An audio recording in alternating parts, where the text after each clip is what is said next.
Hi, I'm LJ McElravy.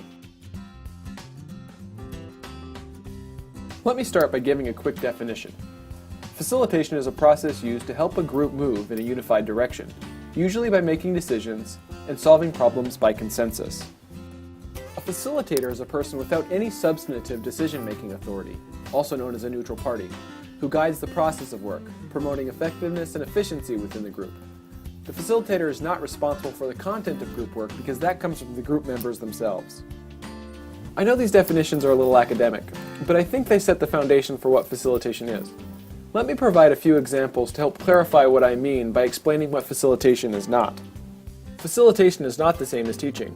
In teaching, there's an expectation that a teacher has knowledge, and that knowledge is to be shared with individuals. The key difference is that a teacher's job is to provide information, and then, in most cases, evaluate individuals on learning.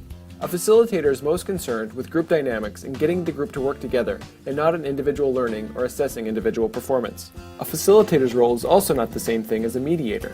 A mediator's role is to help resolve conflict between opposing parties, placing themselves between the opposing groups. Although a facilitator will find themselves in groups with conflict, a facilitator's role is not limited to conflict between opposing parties, as facilitators are often involved in groups where no clear opposition is apparent. With all that said, I don't want to dismiss that many of the same skills are required for all of these roles: effective listening, ability to reflect, and public speaking, to name a few. But the primary purpose is not the same for each role, and the need for good facilitators is becoming more apparent. One relevant question we need to answer is, why is facilitation important? I think the reality of our modern world is that the problems we face are not simply technical anymore, but our most pressing problems are becoming more complex. Let me give you an example of what I mean. Imagine there's an airplane, but it's completely disassembled. Now, with the right expert, he or she could assemble the plane. I consider this a technical problem, or a problem that could be solved by simply having the right technical skills. Now imagine that you live in a community that is deciding whether a new school should be built. This is a complex problem. Complex problems involve deeply held values, beliefs, and relationships, and often must be solved by the people being impacted. No single person has all the expertise needed to solve the problem, but a facilitator can help groups solve complex problems more effectively and efficiently. The goal of any group working together isn't simply to complete a task. Group success is also about completing the task better than an individual could do alone.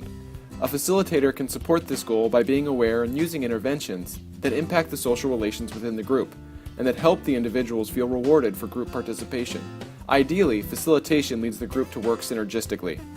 Synergy is when individuals combine their efforts to achieve something more than they could on their own, or from simply adding their work together.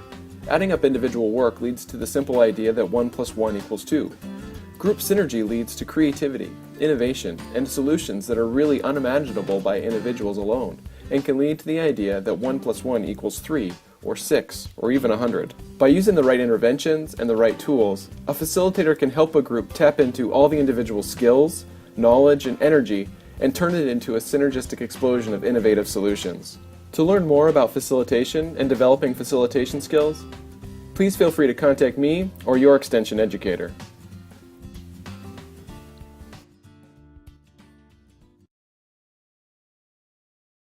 Created using PowToon.